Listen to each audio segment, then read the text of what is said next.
Bienvenue à bord.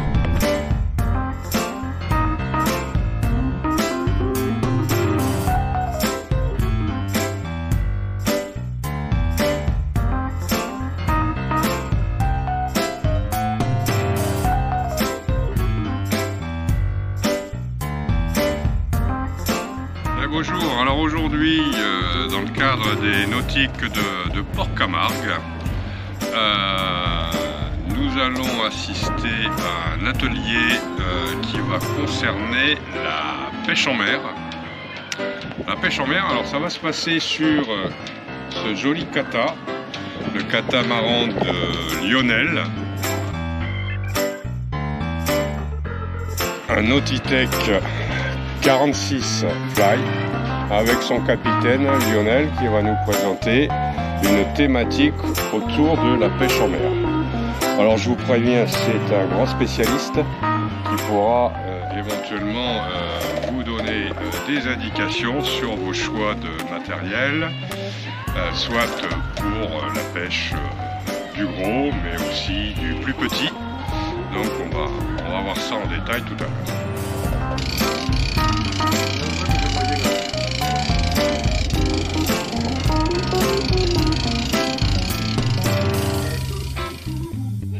Écoutez, bienvenue à bord d'Endorphine.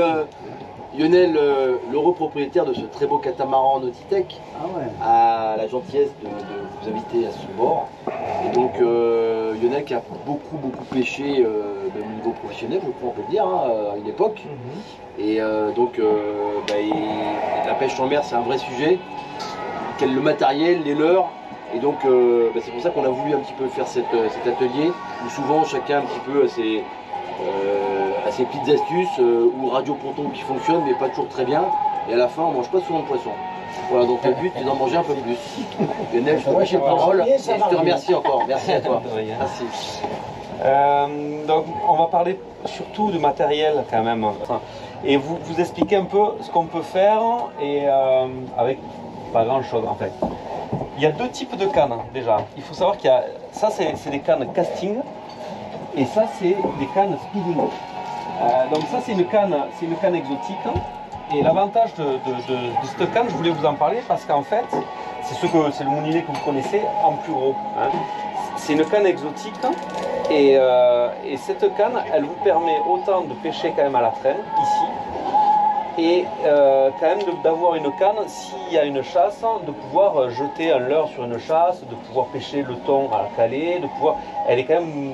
elle fait une plage de pêche beaucoup plus importante que le casting qui est uniquement fait pour pêcher à la traîne. Après, je ne sais pas si ça vous intéresse, mais si vous piquez au jeu, cette canne elle est beaucoup plus... on fait un peu plus de choses avec. Maintenant, on pêche avec de la tresse. La tresse, je ne sais pas si vous avez entendu parler. Voilà, donc il y a le nylon. Le nylon, c'est ce que vous connaissez. Voilà. Vous connaissez le nylon, c'est ça. Et maintenant, il y a la tresse. Et la tresse, en fait, si vous voulez, pour une dimension qui est beaucoup plus fine, regardez, essayez de casser un petit bout de fil. Tu touches les doigts, mais tu vas pas. Voilà. Donc en fait, l'avantage de la tresse, c'est pour ça que maintenant on arrive à pêcher avec des cannes comme ça, c'est qu'en rentrant, en échangeant le nylon par de la tresse, on va rentrer beaucoup plus de longueur, de distance. Hein, et alors c'est là où ça nous intéresse, surtout en bateau, vous voyez, c'est qu'en fait, en ayant beaucoup plus de capacité, ça vous permet de laisser partir le poisson, de régler le frein, de laisser partir le poisson, d'affaler, de revenir dessus et de pouvoir, le poisson en partant va se fatiguer et en réglant son frein correctement va tirer et va finir par s'épuiser beaucoup plus vite. Donc la tresse, elle est beaucoup plus solide. Par contre, si elle touche un bord de balcon, quelque chose, elle casse net. Le nylon, lui, il est sur la distance, il va être beaucoup plus élastique, mais par contre à l'abrasion, il résistera beaucoup plus que la tresse. C'est-à-dire que si, normalement il ne faut pas le faire, mais si, quand le poisson arrive, ben, si sur le bord du bateau il frotte, le nylon quand même, alors voilà, il résistera. Donc en bas de ligne, on met toujours du nylon. On met à peu près 6 mètres de nylon. Pourquoi? Ben parce que à l'abrasion, ça sera beaucoup plus résistant. Parce que la tresse, elle vibre, elle a tendance quand même dans l'eau à vibrer. Et que quand même, le poisson le voit moins. Donc en bas de ligne, on met toujours du nylon. Il y a aussi une autre catégorie qui s'appelle le fluorocarbone. C'est pareil, c'est du nylon, mais qui se voit encore moins dans l'eau. Ce qui est compliqué, c'est d'attacher du nylon sur de la tresse. Il y a un nœud particulier. Et on regardera aussi le nœud pour attacher du nylon sur un leurre ou sur un anneau brisé. Ou sur, voilà. Donc ça, c'est les différentes cannes. Et donc moi, en fait, donc ça c'est une 80 livres, c'est la grosseur des moulinets. Hein, 80 livres, 130 livres là-bas. Voilà. Et vous voyez, ça c'est pareil, c'est sur une canne en 130 livres, vous avez quand même un moulinet comme ça. Mais on a quand même de la capacité. Hein. Et un frein, on change les freins aussi, on peut mettre du frein Carbontech. C'est des freins qui sont très très puissants. On n'arrive pas quand même à avoir des freins comme ces moulinets-là, mais on a quand même... voilà. Après, si vous faites que de la traîne bateau, il vaut mieux partir là-dessus. C'est beaucoup plus simple et vous allez moins vous embêter. Et sans canne, on met à la traîne comme ça. Sans canne, le truc c'est que si vous avez un poisson un peu plus gros que d'habitude, ben, il casse. Vous n'avez pas de... Vous pouvez pas il va tirer d'un côté, vous tirez d'un côté, lui il tire de l'autre. Et l'élasticité un peu du nylon, parce que j'imagine qu'il va être en nylon, il casse, ça cassera. Et la vitesse à laquelle on continue à pêcher? Alors la vitesse, alors ça dépend du leurre que vous avez. Il y a des leurres qui permettent de grande vitesse. Ce type de leurre, ça permet d'aller jusqu'à 10 nœuds je crois. Mais bon, la vitesse c'est 4-5 nœuds, 5 nœuds c'est très bien. Un poisson 400 nœuds? Ouais. Ah oui, oui. À 6 nœuds on pêche plus quoi. Si, 6 nœuds, 7 nœuds, ça commence à vraiment voilà. Le poisson que l'on veut pêcher. On ne va pas pêcher du maquereau comme on ne va pas pêcher du thon ou du petit thon même. Et c'est le leurre qui va un peu décider et trier. Voilà. Ouais, c'est sûr que si vous pêchez avec ça, vous ne ferez pas de maquereau. Alors après, il y a différents types de leurres. Il y a donc les leurres à bavette. Plus la bavette est grosse, et plus il va plonger. Mais c'est pas gage c'est pas parce qu'il va plonger très profond que vous allez faire plus de poissons. Il y a des leurres qui nagent quasi sous la mousse, comme ce genre de leurres, les octopus. Tout ce qui est octopus, ça nage voilà, en surface. Voilà. Nous ici dans la région, on pêche pas trop avec ça. C'est plutôt à l'étranger, dans les pays exotiques, ils pêchent beaucoup avec ça. Nous, on a tendance à ne pas trop pêcher avec ça. Moi, ici, je pêche pas trop avec ça. Je réussis plus avec voilà, ce genre de leurre. Et ici, vous pouvez même, ne serait-ce pêcher avec un petit leurre comme ça. Hein. Là, par contre, vous faites maquereau et petit thon, ça tape hein, dessus. Hein. Tu disais 3-4 mètres, c'est des leurres qui descendent aussi bas que ça? 9 mètres, celui-ci. Plus la bavette est grosse et plus il descend profond. Celui-là, 9 mètres. D'accord. Ça marche bien. Hein. Moi, c'est ce que je pêche avec celui-ci là. Hein. Ici, je mets ça. En fait, j'essaie. Quand tu les chopes, c'est des belles pièces quoi, déjà.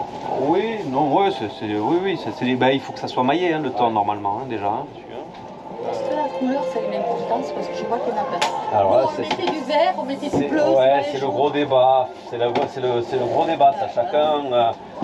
Il y en a qui vont vous dire que le leurre universel, c'est le Marlboro. Le Marlboro, c'est tête rouge. Ça, c'est un leurre qui est intemporel. Ça a toujours marché. Mais on dit que le rouge devient marron dès que ça passe 3 mètres d'eau. Hein, donc. Et est-ce que leurs yeux voient la couleur, font la différence, je ne sais pas. En tout cas, ils font la différence avec les nuances. Moi, ce que j'essaie de faire, c'est que ici, nous, le thon, par exemple, si on pêche le thon, il est sur le maquereau, on essaie de prendre, ou les muges, on essaie de prendre des leurres qui ressemblent plus ou moins à des maquereaux ou à des muges. Voilà, on essaie de rester dans le voilà. Quelle longueur de traîne? Alors, la longueur de traîne, on met, ça dépend du leurre déjà.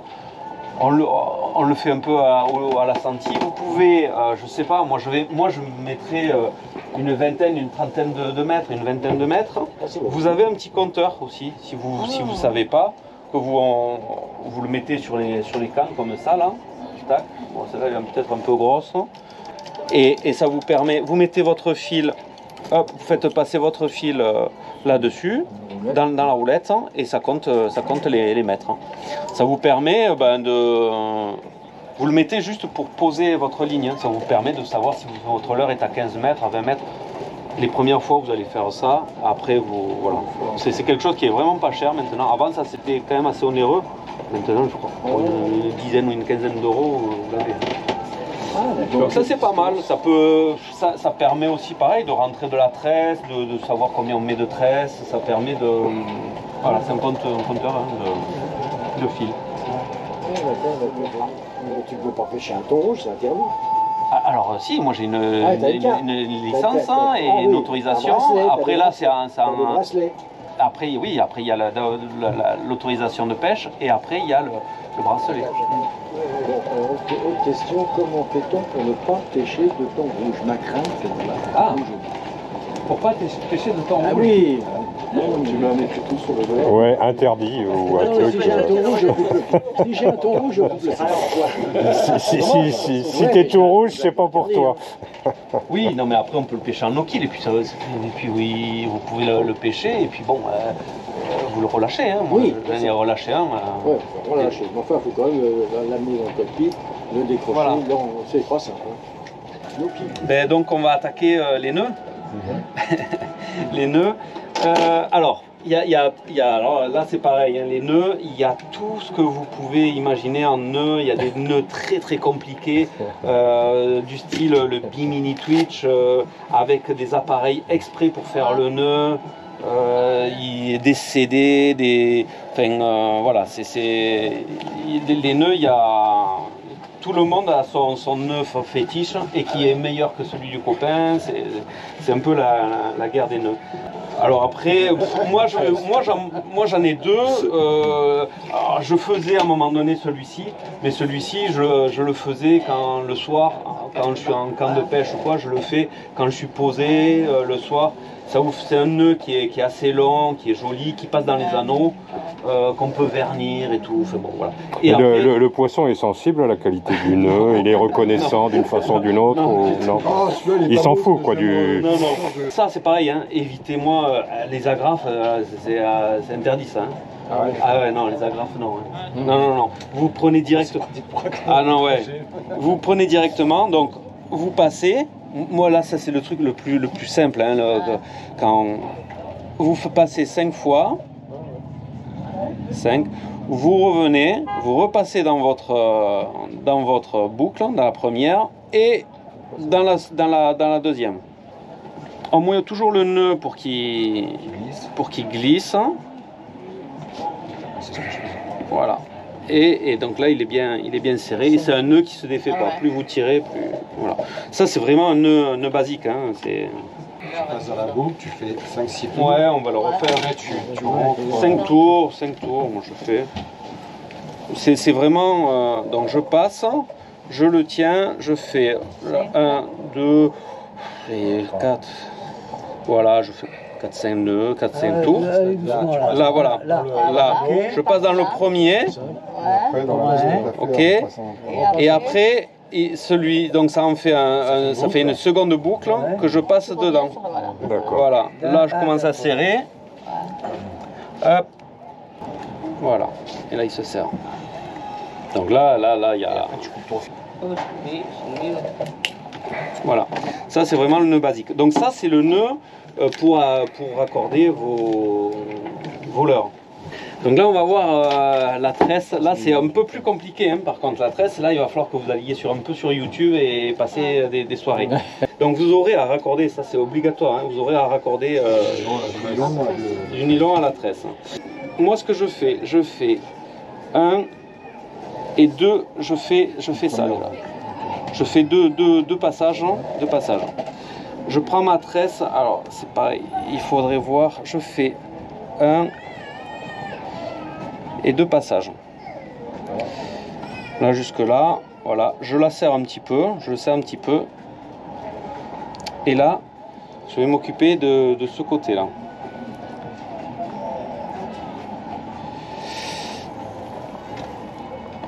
Alors, ce côté, je le prends, je fais une espèce de boucle comme ça, et là, je vais passer une vingtaine de fois, ce que vous pouvez. Je remonte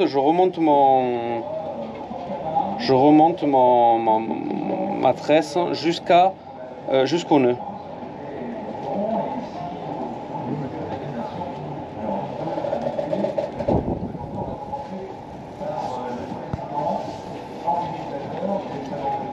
On va pas faire, il sera pas très joli, hein, on va pas en faire.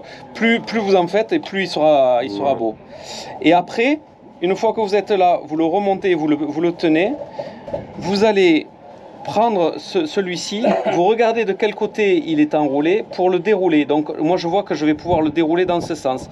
Donc là je prends bien et là je vais le dérouler. Tout ce que j'ai enroulé, je le déroule, mais en serrant un petit peu légèrement. Hein. Ouais. Voilà, hop, je le déroule. Vous voyez, derrière, il me reste quasiment plus de... Voilà. Bon, j'aurais dû en faire beaucoup plus. Hein. Ouais. Voilà, donc il me reste ça. Je tiens mon nœud. Et après, voilà. Donc celui-ci, je finis de le serrer aussi pour pas qu'il glisse. Voilà. Et on va voir s'il tient. Voilà. Donc après, bon, c'est un peu compliqué. Et là maintenant, on va y voir un petit peu plus clair. Donc celui-ci, de la ferraille, c'est incontournable, quoi, ce type de nœud. Voilà. Eh ben, si vous voulez faire un raccordement qui passe dans les anneaux, voilà, vous êtes obligé de faire ça. Ouais, d'accord. Donc là, je coupe et je laisse un petit peu. Pareil, moi, là par contre, j'aime bien faire, c'est le chauffer un petit peu pour que ça fasse un peu un champignon et que ça fasse un arrêt. Pareil, vous pouvez, donc là, on va couper, hop. J'ai pas mis mes lunettes. Tu retires le mou de ton fil. En fait. Voilà, donc là, c'est pareil, hein, on essaie de pas laisser trop de pas le couper. C'est un peu de place. Alors la tresse, vous allez voir que c'est compliqué à couper. Hein. Il faut avoir un ciseau qui est vraiment... Alors il y a du 8 brins, il y a du 12 brins. Et vous allez voir les prix, c'est exponentiel. Hein. Ça part de zéro. La tresse, ça peut être très cher. Moi je la prends sur internet, sur un site, je ne sais pas si on peut le citer. Vas-y. AliExpress. Et ça va très bien, je pêche en exotique des gros poissons, et voilà, et on l'a payé. Avant, je payais des bobines hors de prix, des bobines de fil, je payais 200 € la bobine de fil. Ouais, hein, le Kinema par rapport à du nylon classique, c'est combien, 10 fois plus cher? Oui, ben voilà. Voilà, là vous avez un raccordement. Alors pareil, vous pouvez, alors il y en a qui le vernissent, hein, vous pouvez mettre un point de superglue. Et là, vous pouvez le raccourcir. Hein. De toute façon, si vous le brûlez, il va se rétracter. Voilà. Et là, vous avez un fil qui... Ouais, c'est nickel. Ouais. Voilà. Alors, ça, moi, c'est pareil. Moi, si vous pouvez avoir ça, je pense que c'est incontournable, hein, d'avoir un baudrier. Parce que quand vous allez avoir le poisson au bout d'un moment, si c'est un thon ou quoi, mettre la canne là, ça repose, ça vous évite que la canne parte à droite, à gauche, et surtout, la canne, il faut la sortir du calcan, hein, vous ne laissez pas, le poisson il part, là on règle son frein une fois pour toutes, c'est terminé, on va le voir, on va régler le frein. On laisse partir et on s'occupe de tout gérer, de remonter les autres cannes, surtout, de remonter les autres cannes. On regarde quand même bon, qu'ils ne partent pas trop vite, qu'ils ne vident pas trop vite la bobine, mais si on peut essayer d'affaler et de tourner, si c'est un beau poisson, il vaut mieux quand même revenir sur lui ou au moins s'arrêter, parce que lui il tire d'un côté, vous tirez de l'autre. Alors justement, c'était ma question, c'est-à-dire que bon, il y a l'attraction du poisson, mais il y a aussi la vitesse du bateau qui accentue cette traction. Ouais. Donc ça veut dire que bon, on est sous voile. L'intérêt, enfin l'idée, c'est quand même d'une façon ou d'une autre de ralentir le bateau. De ralentir le bateau, et si c'est un beau poisson, jusqu'à l'arrêt total. Ah oui, complètement. On est d'accord, à la cape ou... Et si c'est un beau poisson, de se mettre au moteur et d'aider celui qui pêche, c'est-à-dire que d'avoir toujours le poisson au cul. Pour pas que le poisson remonte et qu'on se prenne mal avec la canne, parce qu'il faut suivre le poisson. S'il part sous le bateau, il faut mettre la canne sur le bateau, sous le bateau, pour pas que le fil... et un moteur à l'arrêt de préférence, de fait. Oui, mais s'il y a quelqu'un au moteur, eh bien, chaque fois que le poisson va venir, hop, si vous tournez le cul du bateau, ça vous permet, le gars, il aura qu'à pêcher son poisson devant lui. Il vaut mieux qu'il y en ait un qui soit au moteur et l'autre... Tu peux pas faire les deux en même temps. Non. Le seul souci de la pêche à la traîne, c'est quand tu croises un zodiaque. Ah oui. Là, il t'emmène tout. C'est systématique. Évitez de traîner quand vous faites du cabotage en côtier, parce que là, les bateaux moteurs, vous allez en croiser de... au mieux trop large, quoi. J'ai eu l'expérience. On va regarder la mise en service ou en place. Donc la canne, donc sur les cannes en casting, vous mettez comme ça. On est d'accord, la canne en speeding, c'est de l'autre côté, le moulinet est dessous. Voilà. Vous pouvez rajouter ce genre d'accessoire qui vous permet d'écarter un petit peu. Vous voyez, vous la mettez comme ça vous permet d'écarter et d'en mettre une autre là. L'avantage, c'est que de multiplier les leurres. Vous pouvez mettre un octopus, un leurre à bavette, un squid, un truc, enfin, de changer. Voilà, si le poisson il est sur des petits leurres, vous pouvez mettre un gros leurre d'un côté, un petit de l'autre, ça dépend. Et le fait de mettre deux cannes l'une à côté de l'autre, t'as pas de risque de... Non, mais il faut les caler quand vous naviguez. Et on prend mieux, pas en tournant. On prend mieux sous voile ou au moteur. Alors je pense que ça change rien. Je pense pour moi ça change rien. Peut-être sous voile. Il aime la mousse, il monte dans la mousse le poisson aussi. Alors toujours pareil. Accroché pour le tir. Toujours attaché à une garcette. Sinon ça pose casse-bras. Vous avez un poisson qui part là-bas et la canne elle part avec ça de tremplin. Donc là, vous calez votre canne. Hop. Alors c'est pareil, vous voyez, moi comme je suis un feignant, je ne refais pas mes montages et tout, donc je fais des allers-retours qui sont horribles, qui d'abord ne sont pas très bons parce que ça plie le nylon. Vous voyez, le nylon il a une mémoire, alors que la tresse elle non. La tresse elle n'aura pas... Donc là j'ai mon leurre, on va dire. Donc là vous allez vous mettre en place, donc vous ouvrez votre frein. Vous jetez votre leurre et vous le laissez partir. Vous mettez en place, vous laissez partir. Si vous avez le compteur, ça vous permet de savoir à combien vous êtes. Vous laissez partir. Quand vous avez votre leurre est à bonne distance, alors voilà, le truc c'est le réglage du frein. Le frein, ça se bloque pas, mais il faut que quand même le poisson il se ferme, c'est-à-dire qu'il va prendre et il va partir sur le côté. Il faut que le poisson il ait quand même une résistance pour qu'il se pique.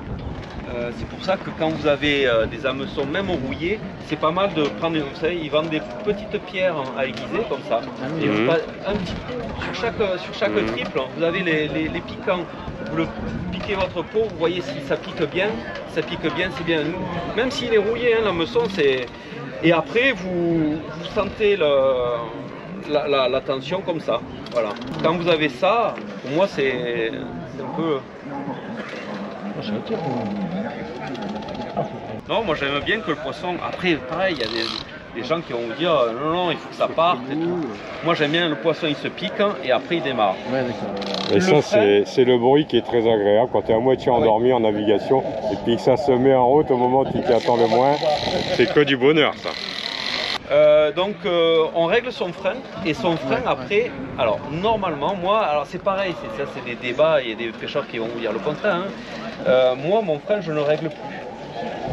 Pourquoi? Parce que plus vous allez avoir, quand il va vous prendre 100 mètres de tresse ou de fil, il va avoir le frein plus les 100 mètres de tresse. Vous n'avez pas à... C'est sûr qu'on a tendance à plus ou moins on voit de fil ou de tresse dans son moulinet, et on a tendance à mettre un peu plus de frein, un peu plus de frein, un peu plus de frein, un peu plus de frein, on dire oula, oula, oula, oula, oula. Il vaut mieux le laisser, tourner son bateau et revenir sur le poisson, ou freiner, enfin arrêter la vitesse, plutôt que remettre du frein. Le frein, il s'en remet automatiquement. Plus il va prendre de la tresse, plus il va prendre du fil, et plus il va se...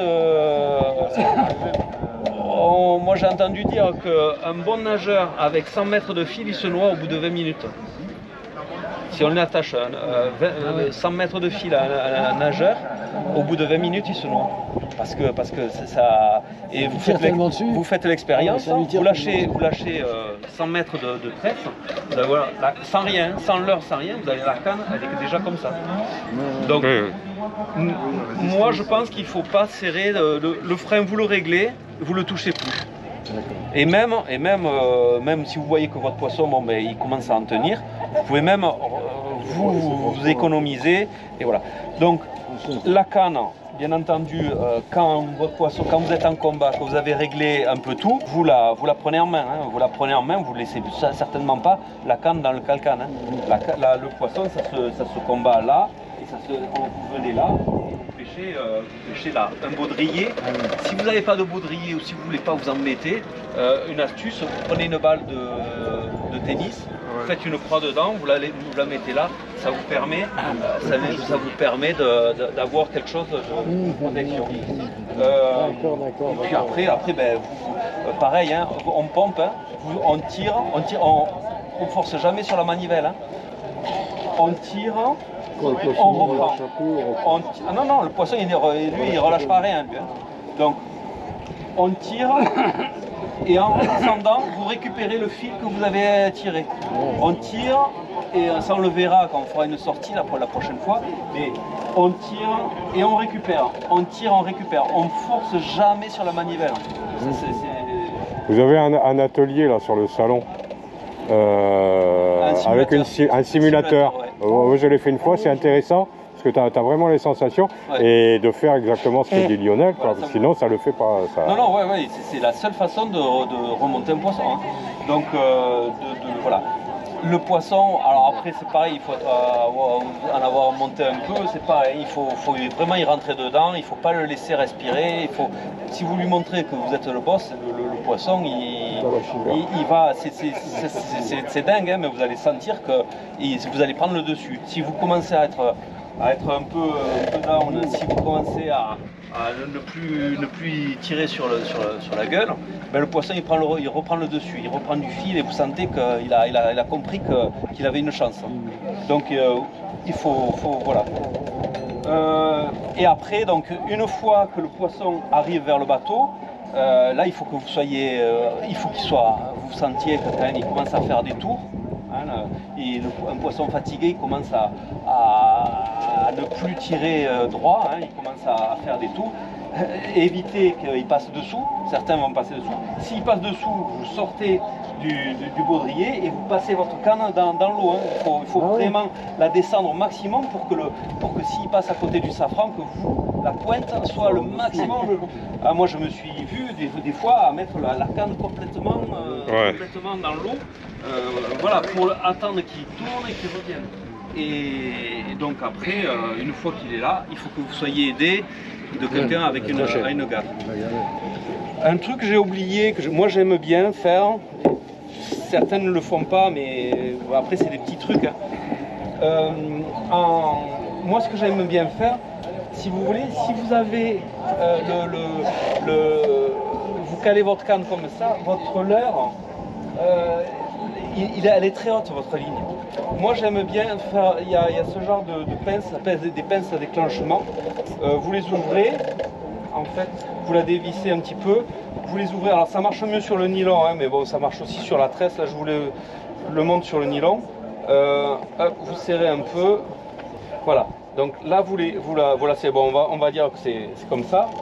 Et en fait, ça vous permet de prendre pareil une élastique ou un bout d'une garcette ou quoi. Vous l'attachez au plus bas, là où vous pouvez au plus bas. Et ça vous permet de descendre la ligne, vous voyez, et que votre leurre il nage beaucoup mieux. Il nagera toujours beaucoup mieux si vous êtes près de l'eau comme ça. Et là, ça a un double avantage, c'est que si vous avez une touche, la pince elle déclenchera. C'est une pince déclencheuse, elle déclenchera. La pince, vous pouvez la laisser toujours fixée là où vous voulez. Mais c'est un avantage, c'est que de temps en temps, vous regardez, vous n'avez pas regardé le sillon de la canne. Si vous voyez que ça a déclenché, c'est que soit c'est une algue, soit c'est un sac plastique, ou soit c'est une touche. Mais si tu as bien réglé ton frein, a priori, en navigation, si tu le règles trop léger, bon, tu vas l'entendre, tu le règles par rapport à ta vitesse, là, tu vas l'entendre. Oui, en général, oui, sauf si c'est un petit poisson. Ouais. Si c'est un petit poisson, ça dépend avec quel leurre on pêche. Si on pêche avec des petits leurrs et que c'est un maquereau, il va flapper et on entendra, il ne va pas faire déclencher le... Bon, L'avantage, c'est d'avoir quand même si on pêche avec du petit leurre, c'est d'avoir une grosse contenance. Parce que ça vous permet, si vous faites un gros poisson, de pouvoir tourner, toujours pareil, de pouvoir avoir le temps de tourner. Ouais, c'est ça. Et donc, bon, on a posé la question tout à l'heure, mais bon, 20-30 mètres, moi, ça me semblait court, moi, pour une longueur de traîne. Pas plus.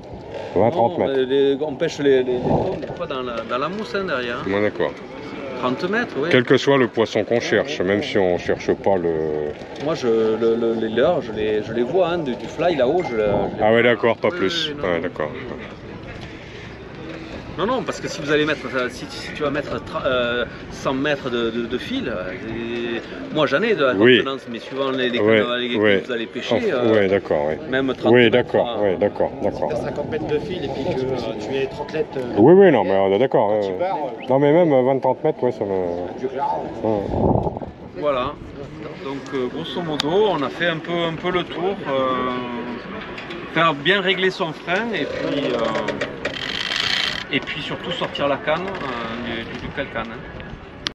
Alors, c'est un sujet qui va forcément intéresser des gens à la fois expérimentés, mais bon, quelqu'un qui, voilà, il veut s'équiper avec un premier matériel pour la pêche en mer, sur un voilier, voire un bateau moteur.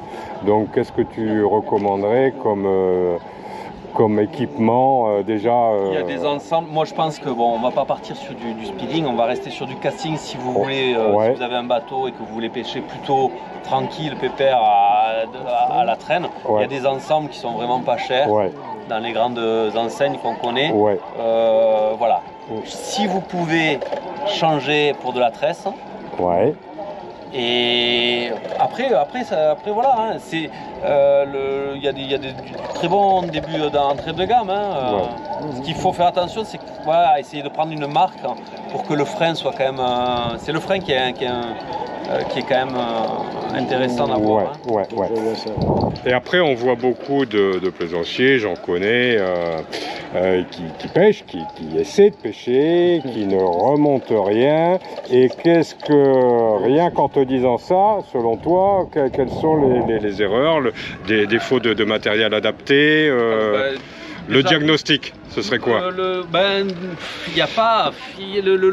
Le novice va peut-être demain faire beaucoup de poissons. Et moi, la chance du débutant, comme on dit. Exactement. Non, ce qu'il faut essayer, c'est d'essayer de voir les mouettes.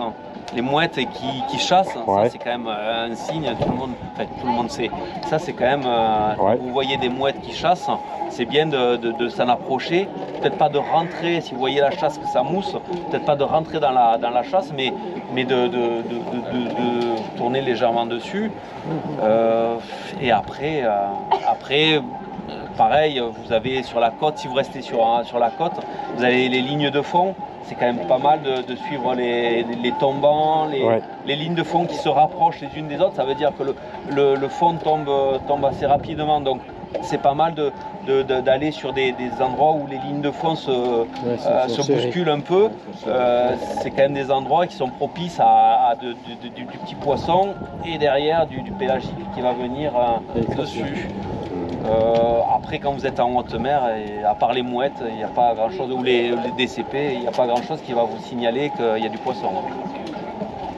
Mais les chasses, parce que moi j'ai vu des chasses, j'ai remarqué qu'il y avait beaucoup de chasses le matin. Est-ce que c'est vrai? Il y a beaucoup de choses le matin et le soir. Entre 6 et 9 heures du matin. Bien sûr, et le soir aussi. Plus qu'en journée. Plus qu'en journée, après, elles peuvent y en avoir. Et ça peut être des chasses qui ne sont pas du tout intéressantes pour nous parce que c'est du petit poisson comme ça, ou des oblades qui chassent ou quoi. Et après, comme ça peut être plus intéressant, si c'est du thon, de la bonite, si c'est de la bonite, c'est un matériel qui est complètement adapté. Un peu gros, mais pour nous, encore une fois, ce qui nous intéresse, c'est la contenance. Donc on va pêcher avec du matériel beaucoup plus gros, quitte à se faire moins plaisir, puisque forcément la canne est beaucoup plus rigide. Pêcher une bonite avec ça, c'est dommage, hein. Mais ça vous permet de perdre moins de poissons parce que vous aurez de la contenance et voilà. Et puis aujourd'hui vous allez chercher la bonite, demain vous chercherez le thon, l'espadon, le truc et voilà, hein. Donc c'est la contenance qui prime, hein. C'est pour ça qu'après, si vous avez aussi peut-être l'occasion d'avoir une canne casting comme on a vu, et de l'adapter un petit peu à la pêche à la traîne, ça vous permet, vous voyez, de pouvoir arrêter votre bateau, de pêcher avec des leurres, hein, c'est plus joueur, c'est beaucoup plus fin comme canne, vous prendrez plus de plaisir, mais là on passe dans...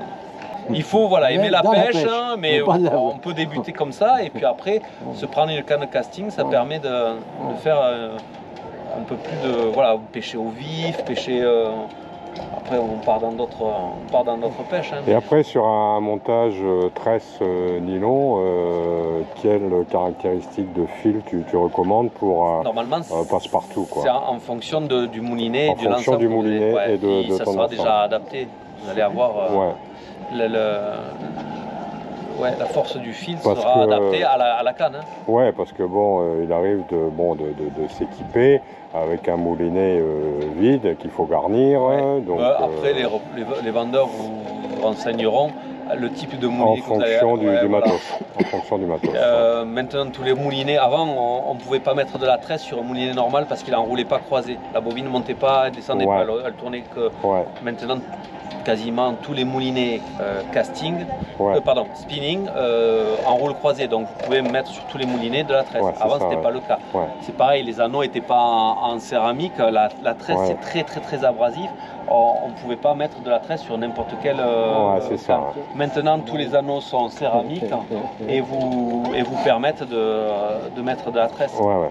La tresse c'est très bien, et puis en plus vous avez une sensation qui est même si vous avez sorti 200 mètres de fil, le poisson il prend 1 mètre, là boum, le truc c'est du cash, hein, c'est 0,1. Vous sentez. Par contre, vous avez 100 mètres de nylon qui sont sortis, le poisson, ça laisse plus de, si vous voulez, d'élasticité, oui, énormément. Et ça va prendre, je ne sais, j'ai pas si vous voulez, les chiffres, mais ça a une élasticité qui est terrible. Et donc, ça va, si vous faites des erreurs, ça va quand même... Lionel, merci. On voit que tu t'y connais un petit peu quand même. Mais après, vous allez pêcher, hein, C'est sûr, il faut y aller, et c'est quelques points qui font que vous n'allez pas perdre de poissons surtout.